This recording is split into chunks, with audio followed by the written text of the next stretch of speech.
Back when it first released, Avengers Age of Ultron was a film that had a lot of mixed reception. Some people liked it, some people didn't like it, some people felt pretty 50-50 about it. It was one of those movies where if you put 10 people in a room and ask all of them how they felt about it, you'd basically get a different answer from every single person. It didn't really matter if you were a long-time fan of the comics or just a casual moviegoer. No matter what, this film definitely was very divisive. It's often seen as the weird middle child in between the first Avengers movie, Infinity War, and Endgame. However, despite all of that, public opinion on this film has shifted over time. And yes, while I do feel like the MCU being very hit or miss nowadays is part of the reason why, I don't think it's the only reason. In honor of this film turning 10 years old, I'm going to be giving my thoughts on it, and see how it holds up after a decade. This is a semi-sequel to my Iron Man 3 video. Let's put this in perspective. Think about it. Where were you back in 2012 to 2015? Back then, I still saw the MCU as a fresh and exciting thing. Having several different characters, each with their own films, come together in a big crossover event was something that had never really been done before on this kind of a scale. When the first Avengers movie came out, it was lightning in a bottle. The fact that they pulled this off was one of the most groundbreaking things that the film industry had done in a very long time. So of course, this meant that expectations for the sequels would be high. Despite the fact that Thanos was shown at the end of the first Avengers movie, it was later confirmed that Thanos was not actually going to be the villain of the second movie. It would instead be Ultron, and Thanos was being saved for the third movie. This actually really excited me, as back then, I had believed Ultron to be the Avengers' biggest threat, as I grew up with some Marvel media where Ultron had actually beaten the Avengers or got close to it. When the trailers for the film eventually released, they made the movie look like it was going to be really dark, when that didn't end up being the case. I think this is part of the reason why the film was so divisive back in the day. The trailers ended up teasing something that we never got. I guess to give credit where it's due, the people who edited the trailers sure know how to hype up a movie. I don't remember why, but I remember that I unfortunately was unable to see this movie in theaters when it released, and I had to wait until the Blu-ray came out to see it. I also remember being afraid that the person I sat next to on the bus in middle school would end up spoiling the movie for me. He tended to be that kind of person. He might have spoiled something minor, but I wouldn't remember what it was. However, I did get a few spoilers later on due to the fact that a new LEGO Marvel game was announced that would adapt several MCU films, including Age of Ultron. So this was how I ended up finding out that the film's opening involves the Avengers attacking a Hydra base to recover Loki's scepter, and that part of the movie involved the Avengers retreating to a farm while they come up with a plan to beat Ultron. It also spoiled the fact that Ultron goes through 3 different forms in the movie, and the Vision's role. If I recall correctly, I think this was also how I found out that Quicksilver dies in the movie, because I watched a YouTube video that mentioned this while they were talking about the game. I don't actually remember that for sure, but I know for a fact that the LEGO game spoiled the opening and farm scenes, Ultron's multiple forms, and the Vision's role for me. Either way, I still enjoyed the movie back when it released, but I definitely had some issues with it. My biggest of which being the way that Ultron was adapted, but we'll get to that. With all that out of the way, let's revisit the film. We start off with the Avengers attacking a Hydra base to retrieve Loki's scepter. I do think it's pretty cool that they waste no time at all and just have the film immediately start with some action. Since this is a sequel and all of the characters have already been introduced, they didn't need to spend any time elsewhere. So I think it was a very smart and effective opening. It's also here that the the Maximoff twins are brought into the battle, who were previously teased in the post-credit scene of Captain America: The Winter Soldier. It was surprising that they were able to put these characters into the film, considering that Fox still had the film rights to the X-Men back when this released. When Hawkeye tries to take out a bunker, Quicksilver intercepts him, and says the iconic line that gets repeated multiple times throughout the film. You didn't see that coming? There's also a scene where Natasha is able to get Hulk to calm down by touching his hand.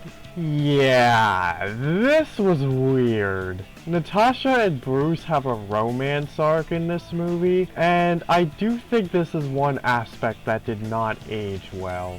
This came completely out of nowhere, since Bruce and Natasha had no romantic chemistry in the first Avengers movie, and they'd never revisited this plot point either.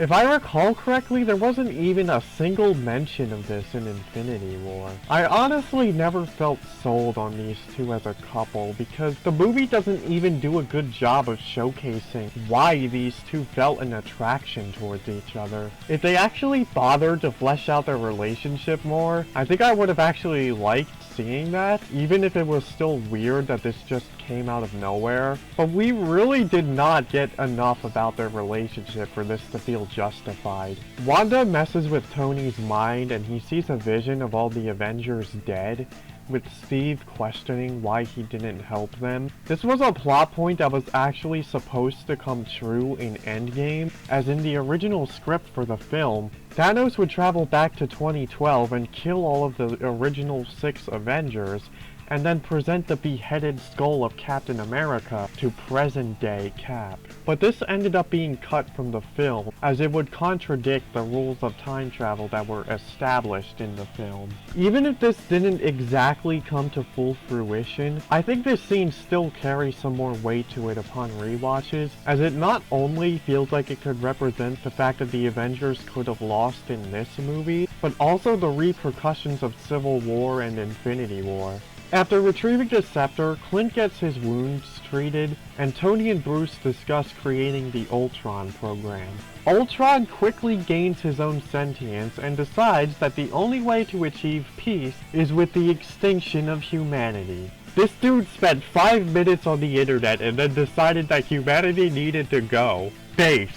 In the midst of this, the Avengers are having a party, which leads to each member trying to lift Thor's hammer, in which Steve is able to get it to move slightly, but still doesn't lift it. After the film had released, there were 2 different explanations given for this, the first of which being that he actually was worthy, but he didn't lift the hammer in order to protect Thor's ego, and the second being that Tony did not know that Bucky killed his parents, so this secret was weighing on him, hence why he couldn't lift the hammer. So I guess it's the combination of both of those things? Ultron then crashes the party, leading to a short confrontation that gets dealt with pretty easily. So with Ultron's first body being destroyed, he starts to make a new one. The Avengers then have a slight disagreement, and the Maximoffs meet Ultron and discuss their hatred towards Stark. Back with the Avengers, we find out that Clint has a girlfriend, despite the fact that he said he didn't earlier. They found out that Ultron killed Strucker, and while they're looking for lead, we actually get the very first mention of Wakanda in the MCU, as Ultron is looking for vibranium, which came from Wakanda. This is where we are introduced to Ulysses Klaue, who was one of Black Panther's villains in the comics. He gives Ultron the vibranium, but because Ultron said a quote that Stark used to say, he ends up chopping his arm off. This was pretty stupid. If Ultron was shown to be prone to anger, then this would make more sense, but since Ultron is actually portrayed to be level-headed, this just comes out of nowhere and feels like a child throwing a tantrum. I was at least looking forward to the fact that him losing his arm would mean that he'd make his vibranium arm and actually become a villain later on in the Black Panther franchise, But then, the first Black Panther movie completely dropped the ball on this and straight up killed him off before he even got the chance to do so. What a waste of a character. Now this scene in Age of Ultron feels pointless because it didn't lead to anything important. Anyway, this is when the Avengers show up and we get some cool dialogue between them and Ultron before they start fighting. I like the subversion of expectations where they make you think that Ultron is about to go on this big monologue about what his plan is, but then he just starts attacking them. Wanda makes the Avengers have some weird visions, and also unleashes Hulk into the city. I think it's here where it's most obvious that some aspects of this film were rushed, because this just feels like a rehash of the first Avengers movie where Loki did the same thing.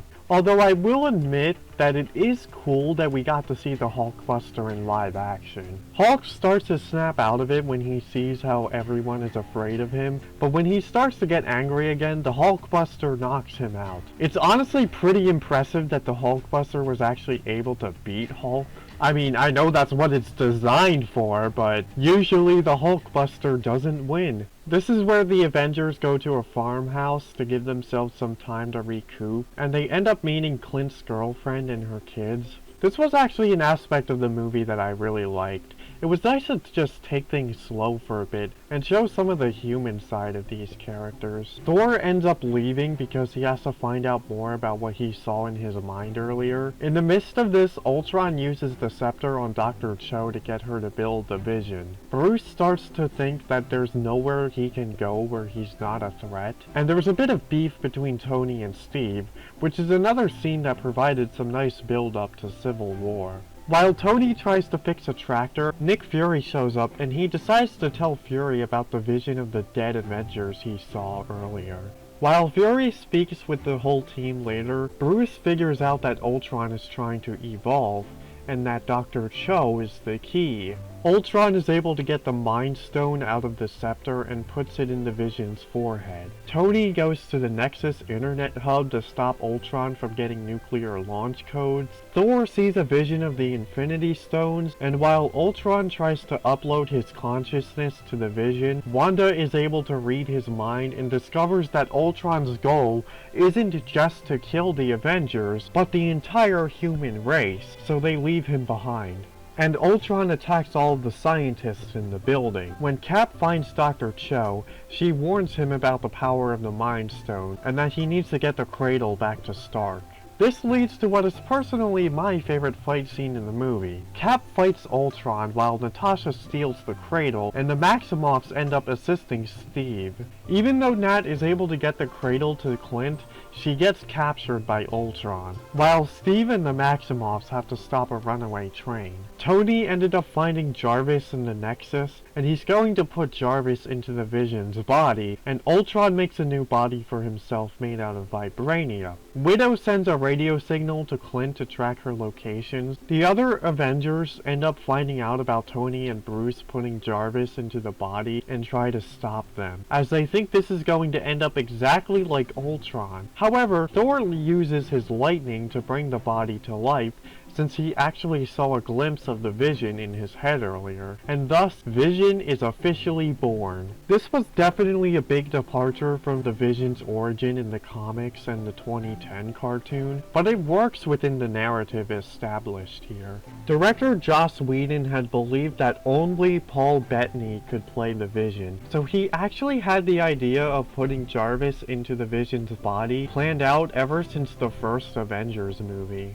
The Vision's design was also not entirely made out of CGI, and they actually used a combination of makeup, a practical helmet piece, and CGI in order to avoid the uncanny valley. The Avengers are a bit hesitant to trust Vision at first. However, after seeing him lift Thor's hammer, he earns their trust. Since Jarvis is now inside of the Vision, Tony makes a new AI for his suit called Friday. As the Avengers evacuate civilians while they try to fight Ultron's army, Bruce saves Natasha, they have a kiss, and then they join the battle. Vision locks Ultron out of the internet so he won't be able to use any sort of backup plan.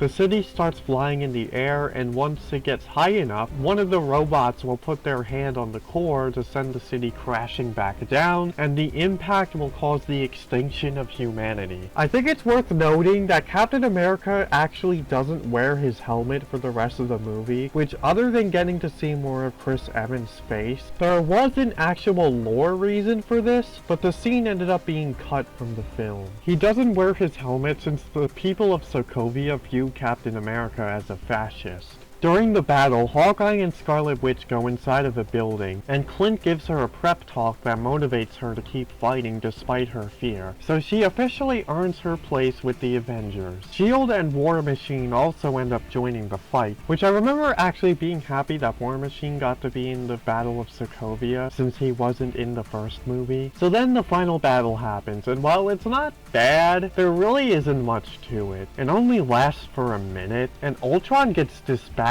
pretty easily, so it just feels rather underwhelming. With Ultron being on his last legs, his robots try fleeing the city but get thwarted by War Machine, and he uses a gunship to fire at Clint while he tries to save a kid, but Quicksilver takes the bullets for him. This was a decision that I definitely didn't like. Not only is it a shame that they killed him off in the same movie that he was introduced in, but having a speedster die to bullets is definitely an odd decision. Why couldn't he just grab Hawkeye and get him and the kid out of danger? Although it is rather a shame that we never saw Quicksilver in the MCU after this, it did add to Wanda's character arc later on in future movies. So I think this is an aspect of the movie that has aged better over time, but they just should have found a better way to kill him off. Hulk is able to stop Ultron from leaving the city, and Wanda rips his heart out as payback for killing his brother, which is a scene I really like, by the way. However, one of the last remaining Ultron bots is able to put their hand on the core, so Iron Man and Thor end up having to destroy the city before it impacts the Earth. Hulk decides to leave Earth, which officially puts a lackluster ending to the very short-lived Bruce and Natasha romance plot.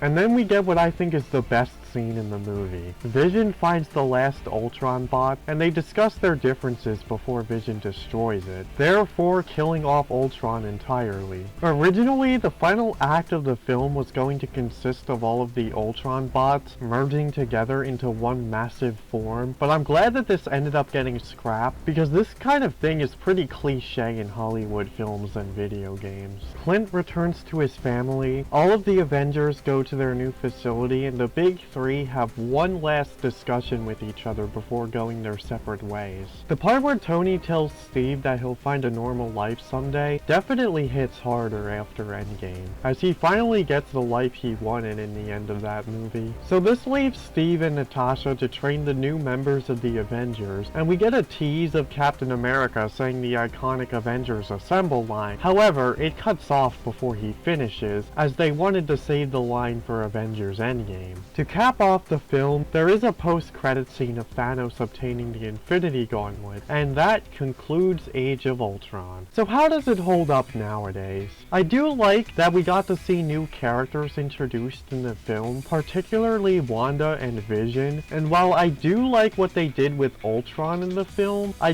definitely feel like they could have done a lot better with his character. As I said before, the trailers made this movie look like it was going to be really dark. They could have gone full-on horror with Ultron, and while there are a few aspects of that idea present in the film, I think it's pretty clear that they were intending to go that direction with the character, but then they did not fully go through with it in the end. However, even if it's not to the same level as Loki or Thanos, I still think Ultron had some memorable lines in the movie, and I think James Spader's performance is definitely the best part about his inclusion in the film. Hearing his voice with the mechanical filter that they put over it is just so satisfying. They found the right balance between him sounding human, but also still sounding robotic. There were more than a dozen extinction-level events before even the dinosaurs got there. I do feel mixed about his design though. The very first time I saw it, my immediate thought was, he looks like he came from the Michael Bay Transformers movies. Plus, the way that they have his face actually show emotions, while it has its own novelty, I would have preferred for them to go a more comic accurate route with his design, where he's completely expressionless. It would have made him appear more menacing to see his stone cold face stare the Avengers down. I feel like the reason why they went with this design is because they wanted to flex how CGI was evolving at the time. I don't think his design is terrible, but it's just not what I would have wanted personally. I previously mentioned that one of my biggest issues I had with the movie initially was how they portrayed Ultron. More specifically, the fact that I felt like they didn't really do a good job of showing the fact that Ultron is a threat who is actually capable of beating the Avengers. However, after I revisited the film back in 2019 while I was watching every single MCU film, I actually changed my tune about this.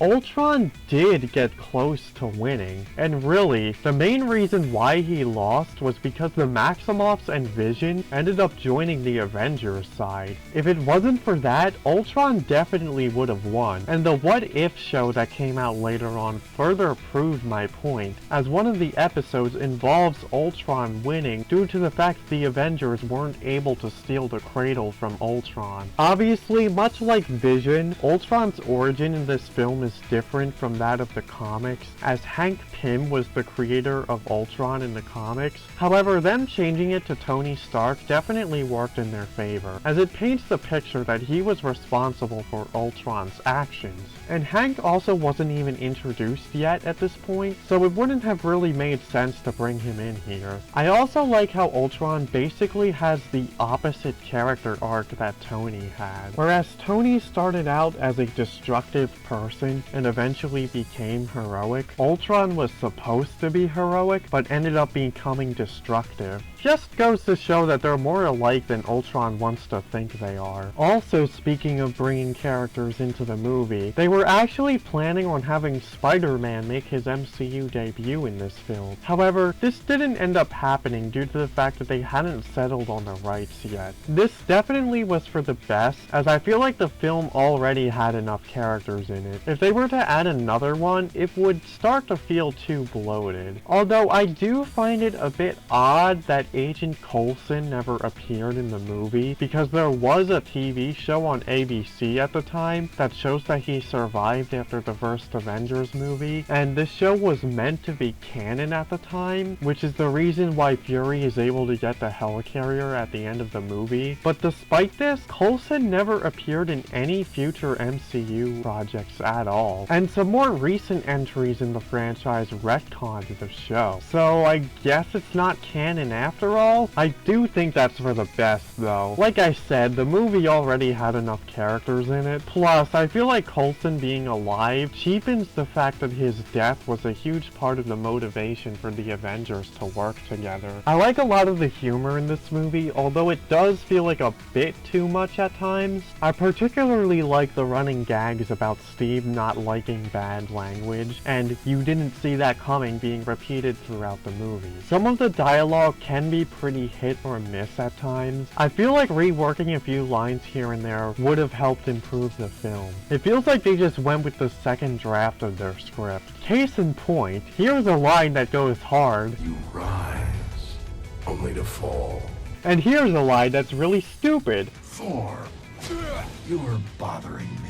That part made me laugh when I was watching the movie for this video, and not for the right reason. It feels like in this movie they wanted to flesh out the human side of the Avengers, and while we did get to see some of that, it feels like they didn't get to do it as much as they wanted to or could have. Despite that though, an aspect that I like about this movie is that while the first Avengers movie was about them learning how to work together, and Infinity War and Endgame dealt with the ramifications of previous movies, Age of Ultron is the only Avengers movie that just feels like the Avengers just going through another day in the life. We see them in a situation where there's not much else going on between them. This unfortunately was one of the last Marvel movies where they still did stuff practically, such as filming scenes in real life locations before they just started shooting everything on a green screen. They also used a combination of practical suits and CGI for Iron Man's armor armor, as opposed to later films where they just made it entirely CGI. Although even in that regard, Age of Ultron is not entirely off the hook, as the Mark 45, which is the armor used in the final act, is all CGI. Either way, I miss back when they used to do practical stuff for these movies, as it made it feel more real, and it actually looks better than what later films ended up doing, where they overly rely on green screens and CGI. While there are a few things in this movie that I think haven't aged well, such as the Bruce and Natasha romance plot, and the fact that Ulysses getting his arm chopped off never went anywhere, I do think the movie has actually aged well overall. I think there's some aspects that I overlooked back in the day, such as how Ultron got close to winning, and this movie did a lot to lay the groundwork for the future of the MCU. Not only did they set up stuff for Phase 3, such as Thor Ragnarok, Captain America Civil War, and Avengers Infinity War and Endgame, but this movie even set up some stuff that didn't get expanded on until Phase 4 as well, such as getting to see more of Clint's family in the Hawkeye show, and all of Wanda's trauma finally breaking loose throughout WandaVision and Multiverse of Madness. It's impressive how much stuff this movie set up, so I think it makes going back to it feel more rewarding. Let me also just say, the fact that this is one of those movies about AI trying to exterminate humanity, and ever since the 2020s began, people started to actually fear how AI is evolving, that's just another reason why this movie has aged well. While I still wish that we got the darker version of the film that was promised in the trailers, I still think that what we have here is effective. I think a lot of the old MCU films from the Infinity Saga have aged like wine, where they've only gotten better over time. And Age of Ultron is another example of that. I definitely think the film is worth a rewatch, so I highly recommend going back to it if it's been a long time since you've watched it. Let me know what you think. How did you feel about Age of Ultron back when it first came out? And have your thoughts on it changed at all? Thank you for watching, and take care.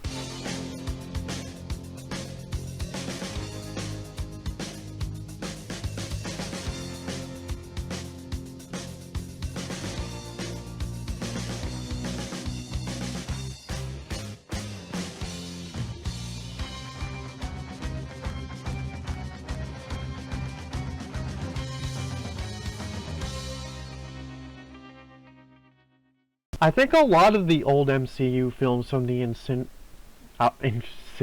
Infinity Saga wow.